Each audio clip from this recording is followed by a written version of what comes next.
Hey, good morning. We're here at the NAMM show. I'm with not only a wonderful human being, but somebody I consider a dear friend, Mary Faith. Pleasure. John Pearse strings. I've been using John Pearse strings since 1989.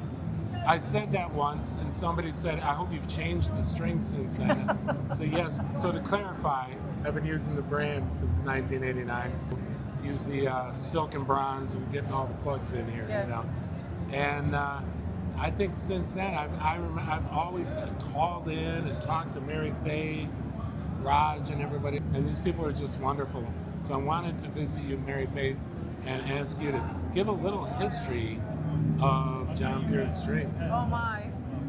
Well, we started out as Breezy Ridge Instruments, which confuses everybody because we started out with a hammered dulcimer that John had created for me. So the John Pearse strings came later. The truth of the matter is a friend of John's in England wanted him to design a string line. So they were actually brought out in England first, and then we asked if he would mind if we sold them in the United States. So that's how it happened. And then John and I would do concerts, and during the day we'd stop at music stores and take orders for strings, and it just it grew from that. So we started in 1980, and I think the strings probably came out around 81, between 81 and 82.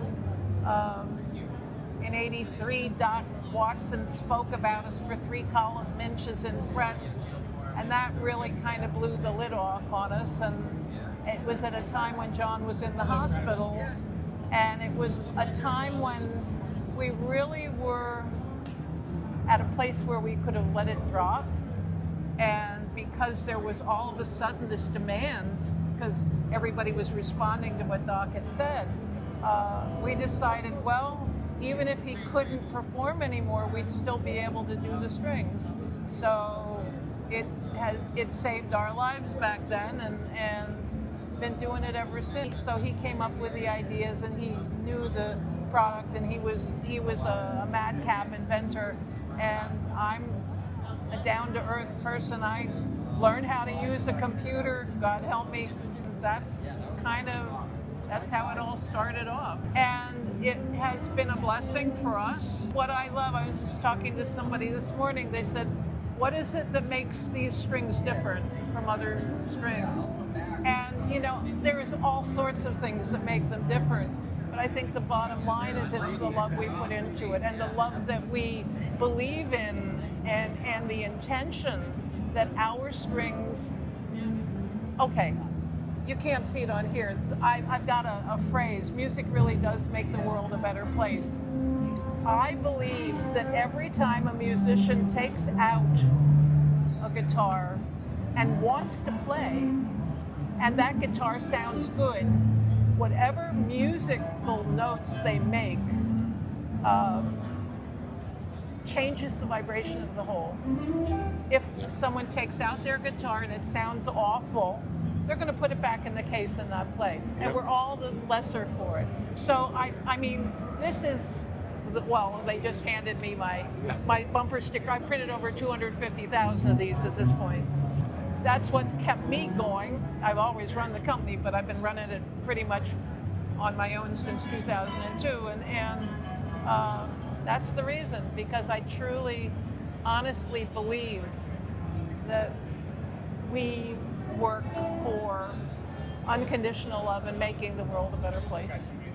There's a Japanese character, kyo, means sound and vibration. And when I talk to people who know about that, I tell them that's music. And it's about the sound, the vibration of the universe itself. Yeah.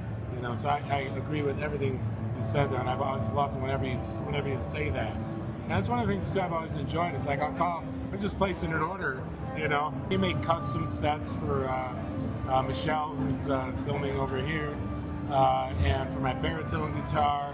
All this care goes into it. And one thing I tell my partners at my school, for instance, is anytime you're dealing with anybody, if your first question is, how can I be of service to this individual, to this life, you almost can't fail. Yeah. Because you're going to find a way to make it work, you know? And you said the nicest, like we had to raise your prices a little bit, like around the pandemic, I think. And it's this long letter, and it's a very dear, friendly letter. With we love our pros, we love our customers and stores. We're so sorry, and everything. Nobody else did that. Everybody else like us price change by. Yeah. To me, that is like the indicator of when you're always of service to people, whatever the human institution is, as long as you're of service to people, you're going to win. And whenever human institutions stop being of service, they fail. Like the record industry itself, it's never really been about being of service to anything but making a buck off the artist. Right. So I have a record label, and it's free to the artist. So I have no way of making a profit out of this, but it's a service that's provided. It's like, because people are like, why don't you do a record label, bring on other artists and all this? It's like, because I'd have to take money from them. Yeah. It's got to be another way to do it, and because that's not the service element of it has to be there first, I have something you'll like. Oh, okay. Do you know what my very favorite phrase about music is? What's that? And I shouldn't admit this because I'm an old folkie, so I really love hollow sound. Music is that which punctuates the silence. Music is that which punctuates the silence. So when I play, I don't want to add anything that's unnecessary. I want to add what's needed. And people who just play like they're regurgitating is Yes. It's boring for me, and Yeah. and it's not music. And I don't mean to be rude, and I don't mean to put anybody down, but that's my personal preference. But that's why I like a cappella songs too. I think anybody who's really good at the craft would agree with you. It's of course hard for guitarists work so hard to just be able to play the thing, and then so then they want to like, oh, it's time to solo. I'm afraid that people won't like what I give them, so I'll just play a lot.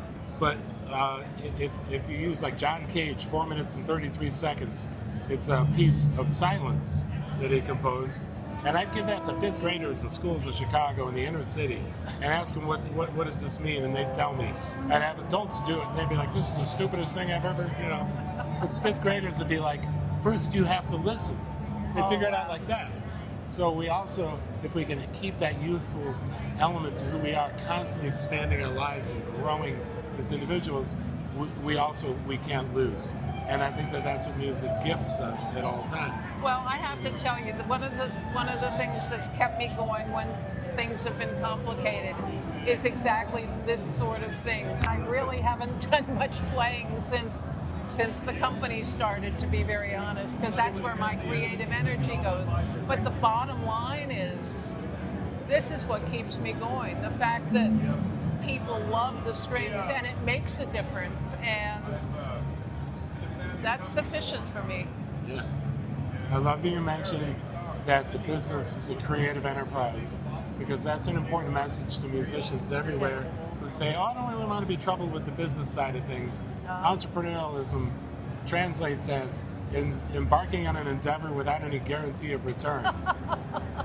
That sounds just like being a musician to me.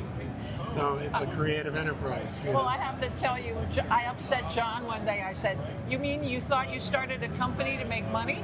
Because I'm a musician, I'm an old hippie. I don't want to make an obscene profit on stuff, even though I could. That's not the point. We want musicians to have what they need. And I think one of the things that's always been our guiding light is we want to make things that nobody else has, that makes a difference in things. I love making custom sets for people, because that means to me that they're listening to their instrument and they know what they want. And the holy grail is really the self.